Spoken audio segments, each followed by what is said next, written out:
This is Southwood School, a case study on training and development by Sherry Robinson. First, I want to talk about the potential barriers that one can face while going over the training and development. So, in the material, they discuss potential barriers that they face while setting up a training program. One of the barriers was having material that bored the trainees, long lectures to lose the attention of the trainees, and avoiding long video presentations. Trainees think material isn't useful. These are some barriers that you can experience while training a course.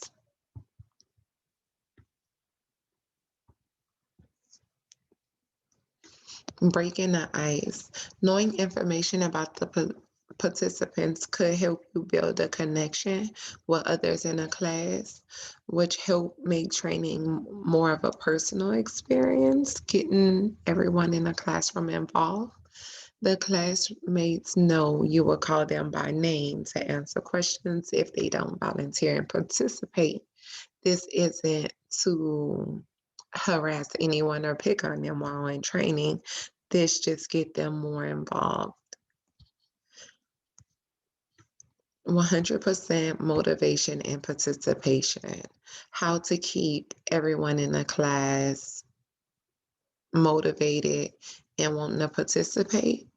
I would incorporate trivial games like Who Wants to Be a Millionaire questions or Double Jeopardy questions, having rewards and prizes for whoever get the most right, creating groups. I've observed that people in classes will tend to try to take notes and remember if they know they're going to be rewarded or there's some kind of game or prize at the end. I noticed that people like competition. They like winning something or getting a reward. So I feel like this get individuals involved in what your training or what your lecture covers. Advantages and disadvantages of external consultations. The advantages is their awareness, they know the material, their preparation, they know what's needed in the class or what needs to be covered. They're knowledgeable, they know what it's going to take for the people to go out into the field outside of the training room to be successful. Their experience, so they've had trial and error times to know what worked and what didn't work. The disadvantages may be them spending more time away from their home and family, reserving weekend time that they would normally be off, and possibly causing the company a little more money to pay them overtime to teach these classes. So yeah, that's a few of the disadvantages. Ensure skill transfer. Um, let's see. So the ensured skill transfer is evaluation of how the trainer did in the class, to see what the trainees got from the program, whether they thought it was helpful or useful or not. Feedback to see what they would like to see improved or what could have increased their learning process, to pull them in to be interested if they weren't interested, or what would just benefit the class as a whole. I also put suggestion box. I push suggestions because I think at the end of the course, of the training, you can ask questions that would benefit your process later, your training process later. Suggestions can help you narrow out the things that need correcting in your class or in your learning skill. The 5 steps of training development process. I put that these steps were taken in this analysis. They did a needs analysis. They know what went wrong. They know what needed to be corrected. They had instructional design. They had a layout of what needed to be known, what they were going to teach. They had a time set up, the validation. The teachers already went through the experience, so they knew what it took. They also had feedback from the people that took the class to say, okay, the material was good, I was more involved the second time around, etc. Implementation,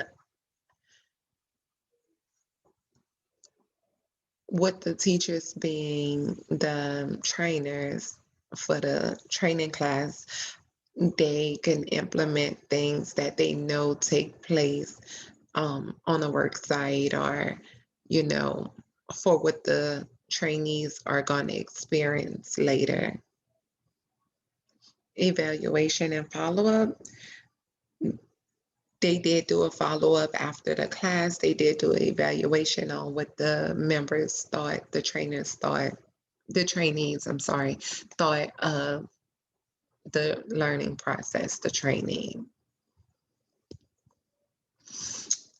E-learning benefits.